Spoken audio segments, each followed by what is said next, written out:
Gentlemen, what is going on today? My name is Ryan Mickler, and I am the host and the founder of the Order of Man podcast and movement. I've got a topic that I wanted to address with you guys today that is going to apply to the married men and those men who at some point will be married.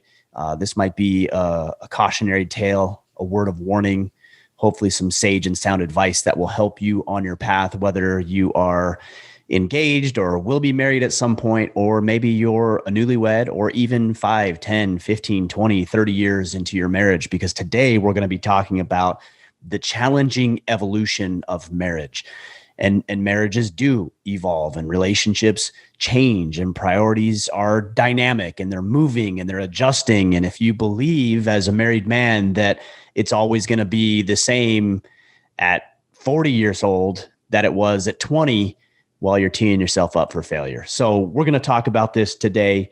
Before we get into it, just to make a very quick mention of some marching orders, some things that I'm going to ask of you guys. Number one, leave a rating and review. I think we've got 6,500 ratings and reviews somewhere in there. Really, my goal is to get that up to 10,000. I'm not too concerned with the number necessarily, but it is important that we get the ratings and reviews in, because this is what boosts the visibility of the Order of Man podcast. And we need to get this message, the message of reclaiming and restoring masculinity, out into the world, and leaving that rating and review is a big way to do that.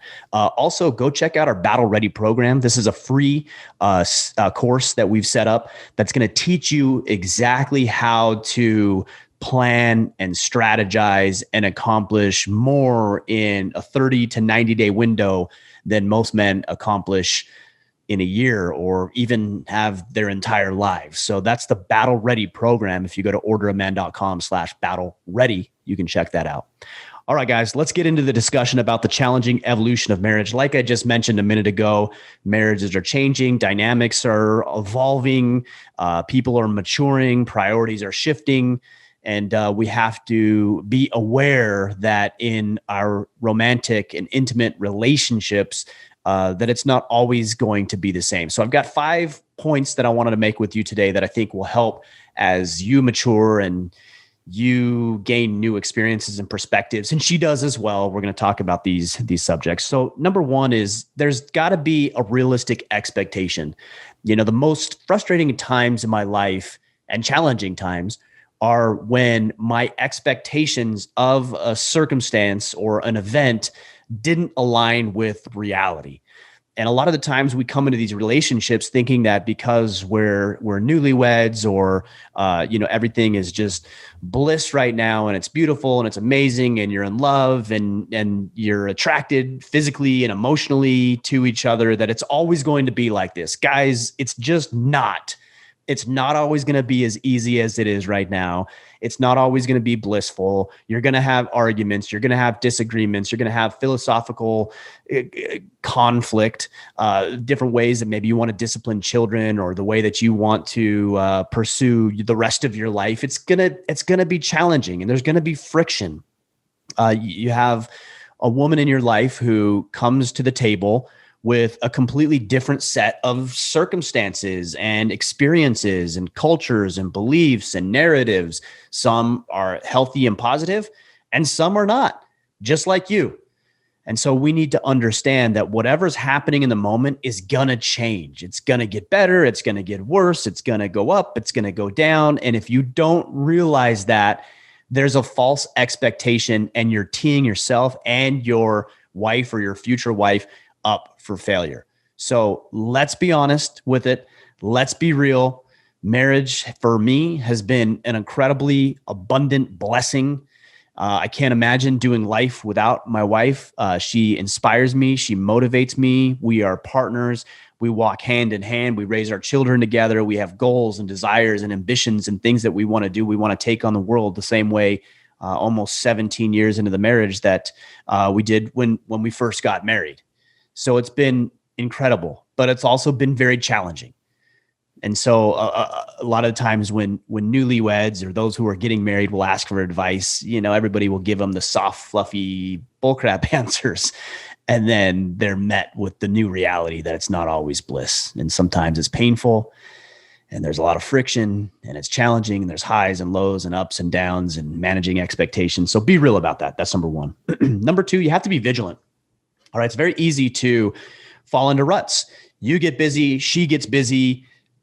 You have other obligations and responsibilities and jobs and priorities. And so sometimes, not even sometimes, it's easier to overlook the warning signs. It's easier to overlook the red flags. Look, you're tired. You don't want to deal with it. If you draw attention to it, it might make it worse than it needs to be. At least that's what you're thinking.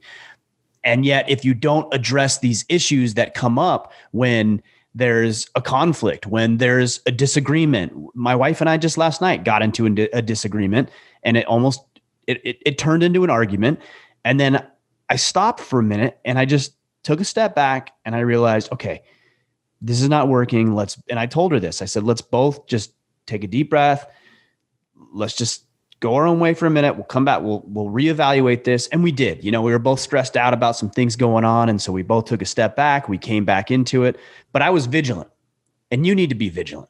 Part of being a man is being hyper vigilant, is being aware of the threats and the things that are going on. We do that when we're out in public.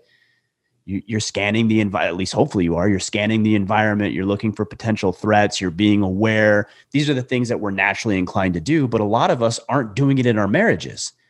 You'd rather ignore and overlook and tuck away and hide and not have these conversations, not discuss these topics. If it gets troublesome or there's any little friction, we shut down a lot of times as men. We don't want to engage in it. We withdraw. We get into other forms of entertainment or activities that aren't going to serve us and certainly aren't going to serve our marriage, instead of being vigilant constantly about what's changing. What are her priorities? What are my priorities? How is she changing? How does this action that I'm taking or this belief make her feel? What do I feel like? What do I need to do to address this? This is how you remain vigilant. The same way you would with your bank account, the same way you would with your body, the same way you would with your work and the relationships you have with your clients. You're doing that. And yet so many of you won't be vigilant in your marriage. You think it's supposed to be easy, smooth sailing. And then you realize 20 years into it where you haven't been vigilant, you haven't talked about these things, you haven't evolved with her, you haven't put each other on the same page, that all of a sudden, 20 years into a marriage, you guys are throwing in the towel. Like, I never understood how somebody who's been married for 15 or 20 or 30 years or longer says, we drifted apart. We fell out of love. We've had a good ride, but now we're going on to bigger and greater things. Man, you can do that stuff together. If you're vigilant, you drifted apart. Well, that means you weren't vigilant. It means you weren't taking initiative. It means that you weren't aware of what was going on and you weren't addressing it early and often. So be vigilant. If it's important to you, that's what you would do. All right. You're going to have difficult conversations. You're going to address the red flags as they come up. You're going to talk effectively with her. You're going to communicate effectively with her what it is you want and what you're trying to accomplish, because this is not all about her. It needs to be a reciprocal thing. We're growing together, but you have to be vigilant. Okay. Number 3, I would say, is continue to foster growth in each other. All right. So many men look at the growth in their partner as a threat. That if my wife goes and does this thing or she improves in some way or she develops this skill set, that somehow that's going to be threatening. We probably wouldn't verbalize that, but at least subconsciously there's change involved with that. And because there's change involved with that, we see it as a potential risk, as a potential threat. The same way your wife sees it about you. I can't tell you how often I hear from guys who think or tell me that, I started listening to Order of Man, or I joined the Iron Council, and my wife was really hesitant at first. She didn't like what I was learning. She didn't like what she was hearing, but now she's my biggest fan. She's the biggest supporter of what I'm doing now. Right. Because even if you're improving yourself, that change represents a threat to her. And so you got to assume that if she's changing, it might even subconsciously be representing a threat to you. It's not a threat, guys. It's not a threat to have your wife improve herself. It's not a threat for her to do things outside of your relationship with her girlfriends that is meaningful and significant to her, that improves her in some way. And also, by the way, her growth doesn't need to be the same as your growth. I've talked about this at length. So many of us as men think, well, why won't she read the book? Why won't she listen to the podcast? Why won't she do this? Why won't she do that? And we think my wife isn't interested in self-development. No, she's not maybe interested in your version of self-development, but self-development is such a broad topic. A lot of the times, at least this is how it is in my relationship with my wife, is that I'm very interested in your traditional quintessential self-help, self-development stuff, podcasts, books, different things that are going to like actually focus on, the mindset and growth mentality and all these kind of things that we even talk about on this podcast. My wife isn't interested in that, but that doesn't mean she doesn't want to improve. It just means she's not interested in that version. But man, if you give her a course or a good book or an audio book on beekeeping or cooking or gardening, she's all about it. And so I need to be able to, as a man, honor that and respect that and also foster that growth. Because here's another thing I hear from a lot of guys. My wife doesn't go out with her friends and she doesn't do things. And well, part of your responsibility as the patriarch of your family is to foster and encourage her growth and her going out to do her own activities. And it's going to be better. She's going to be more fulfilled. She's going to come back into the relationship with more energy, more enthusiasm, more excitement. And isn't that what you want? Don't you want to see that fire burn within her? You can't always provide it. In fact, you frequently are incapable of providing it, just like me for my wife. She's got to get that from somewhere else. So we're going to encourage, we're going to foster growth, whatever that looks like in whatever form. It doesn't have to be your form, but as long as she's improving, growing, getting better in different areas and capacities of life, then good.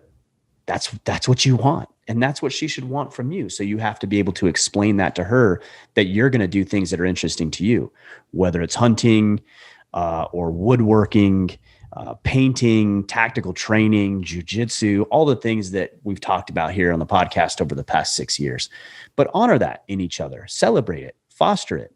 Don't beat each other up over it. Don't attempt to make her feel guilty that she wants to go spend time with friends or she wants to do this, one particular thing that maybe isn't resonating with you. So what? It's not for you, it's for her. And by the way, if it's for her and she gets better, you're also going to be a beneficiary of that. All right, number 4. Yes, number 4. Guys, this is pretty common advice, and yet so many of us don't do it. You've got to communicate effectively and constantly with your spouse. You've got to open your mouth. You've got to stretch out those vocal cords. You've got to use your words effectively, and you have to communicate and share with her. Now, the dynamic of my relationship, I don't have a problem with that. I'm the verbal communicator. It's just my personality. It was the way I was raised. We talked about everything. There was never an issue that we couldn't address or talk about. And so we talked. My wife, on the other hand, that's not the way that she was raised. And so she doesn't traditionally really want to talk and discuss and work through these things. She'd rather not do that and go out and take care of the garden or do her thing, which is good. But there's also a time for making sure that we communicate. So she's admittedly, she would say that she's had to work on this more than me. I would say generally it's probably the other way around. Probably the wife is the communicator verbally, and the guy is like, look, I don't want to talk about this. I don't want to deal with this. And so I'm going to go out in the garage and pretend like I'm working so I can avoid having these conversations. So my dynamic, I think, is a little different generally than most other people's dynamic. But what I would say to you guys is you have to talk and you have to communicate.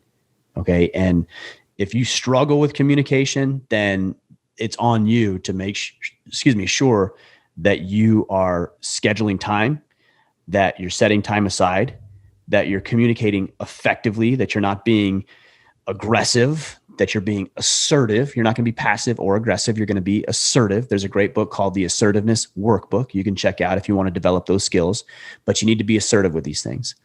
And also, if you want her to speak and to talk with you, then you need to, again, foster that. Let her know it's okay. Set up a time that will work for you where she doesn't feel intimidated or threatened. Because if she does, she's not going to talk. and you're not going to have these conversations, and you're only on a slippery slope. And then 20 years from now, you're going to be the guy that I hear from who says, yeah, my wife and I just drifted apart. Right. Because you never took the time to get on the same page and get back together. So also, I would say this: we as men have a tendency of blowing up, of getting defensive, of getting aggressive. I do. I know that by default, I tend to shift that way as I'm communicating with people. So I've really, and look, here's a term that I don't like at all, but I'm going to use. I don't like the term safe space. I think it's overused. I think it's a crazy idea. I think it's a little pathetic, but also I would say that there has to be a safe environment for your wife to have conversations with you. Okay. If you blow up every single time she talks with you about money or disciplining the children or religion or whatever it is that you guys talk about, and every time you get heated and you get hot-headed and you blow up and you yell at her and you make her feel bad, you really think she's going to want to talk with you?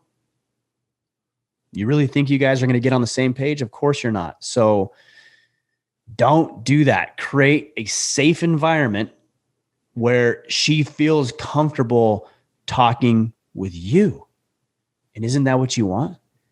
Don't you want her to feel protected and safe in your presence? If you can do that, and you can create an environment where she feels comfortable to share, she's more likely to share those thoughts, those ideas, those opinions. And also, we have to listen to them. We have to acknowledge them. We have to act on them. Sometimes after a long day, my wife will want to tell me things, and I'm like, in my head, I'm like, I don't care. I don't want to hear about this. But I look her in the eye. I engage in the conversation. I listen with intent. I'm connected with her, even though I'm tired. I do it because that's a critical component of this challenging evolution of marriage. Look, you're going to change, man. She's older. She has different priorities. You're older. You have different priorities. You've matured. You've had kids. You've had jobs. She's had jobs. She's had kids. Things change. And so this constant communication is very important. And guys, this is the last thing I would say, is that as things change, we hear about the 7-year itch, and I hear people say, it feels more like I'm living with a roommate than with my wife or my husband. I hear these things. Guys, you got to keep the spark alive. You got to keep the sexual activity going. You've got to be emotionally tied into her. You have to be intrigued and fascinated and a little bit of wonder, the same way it was potentially 20 years ago when you fell in love with her. My wife and I have been together about 20 years, but we've been married for almost 17 later this month. And I'm still intrigued by her. I'm still fascinated. I still look at her with wonder. I'll see her. I'm looking out my office window here, which overlooks our family garden. And I can just go out, in the middle of the day and look out my window and see her and the kids playing around. I'm still intrigued. I'm still fascinated with her. And so you need to keep the spark alive. You need to be curious about what she's experiencing and what she's going through. You need to be engaged in what's interesting to her. You need to surprise her. You need to treat her right. You need to let her know that she's still beautiful and attractive to you. If you do that, how is the spark going to die? You need to be spontaneous, still continue to court and date her the way you did potentially 10, 15, 20 years ago. These are the things that you do to keep the marriage on the right track. It's like working out, guys. If you went and worked out 5 years ago and you just went really hard for a week 5 years ago, do you think you're still experiencing the gain of what you did 5 years ago? No, you're not. And so if you think you can rest on the fact that there's some sort of verbal or even written contract between you and your wife that you'll honor each other and love each other, but you haven't been doing anything about it for the past decade, do you think you're still going to reap the benefits of what you did 5 or 10 years ago? No, it atrophies. The marriage will atrophy. You need to exercise it. You need to flex it. You need to continue to work it out, because if you don't use it, you'll lose it. And I don't want you to be one of those guys who comes to me and says, man, my life is a wreck and my wife's leaving me and I'm going through a painful separation and I don't know how to deal with it. This is exactly how you deal with it. Now, some people might say, Ryan, this is oversimplified. Yeah, it is oversimplified because I've got 20 or 30 minutes to talk with you. But if you understand these points that I'm making, and I'll go back through them here in a minute, and you implement them on a daily basis, these things need to be done daily. You will have, I won't guarantee that you won't have any marital problems, but that you will have less, and that you will continue to be in love. You will be infatuated with her. She will be infatuated with you. You will be able to walk hand in hand, both literally and figuratively, to wherever it is you're going, and you'll be happy and you'll be satisfied and you'll find some level of meaning and significance and fulfillment, and she'll feel the same way about you. And that's what you want. You wouldn't have entered into that marriage if that weren't the case. So exercise these tools like you would exercise any skill set or exercise any set of muscles. It's going to go away if you don't use it. So let's recap, then we'll call it a day. Number one, expect that things are going to change.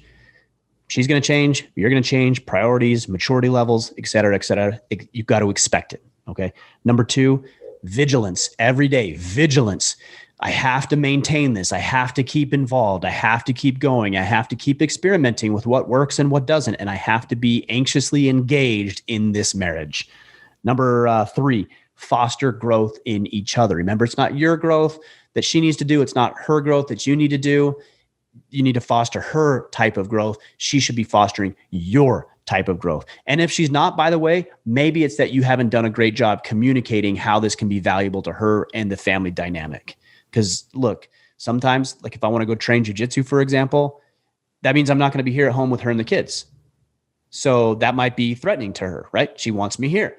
So I need to explain to her, hey, if I go take 2 hours today, then I'm going to come back into the relationship rejuvenated, recharged, and I'm going to be a better man for it. And that's why you married me, because you want me to be the man who can protect and provide and preside, and we can walk hand in hand towards wherever it is we're going.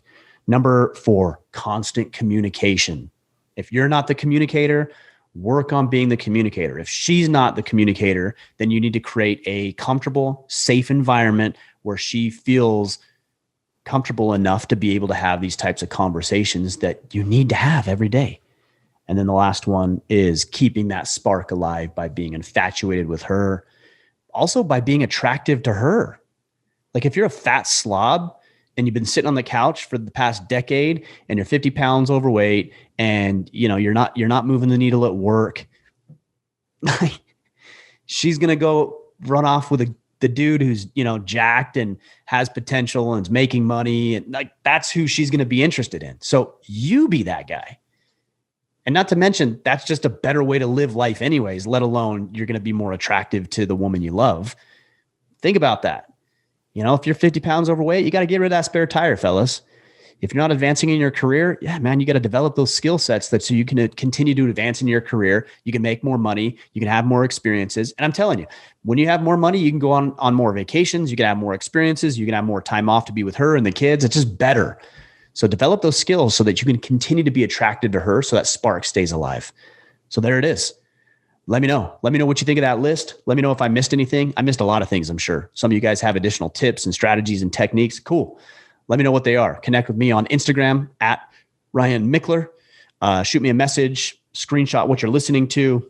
Check out the Brotherhood, the Iron Council at orderofman.com/Iron Council. And also check out the Battle Ready program, the free program, the course that we have available at orderofman.com/Battle Ready. Guys, marriage is a challenge. And the evolution of marriage as it progresses becomes more challenging if you don't remain vigilant and aware and on top of it. So make sure you do. I want your marriages to thrive. I want you to thrive with that woman who you've decided to walk hand in hand with. And I want your kids to do well and have an opportunity to be raised by a mother and a father. That's very, very important in society. So let's make sure we're doing everything we can to ensure that happens. All right, guys, we will be back next week. Until then, go out there, take action, and become the man you are meant to be.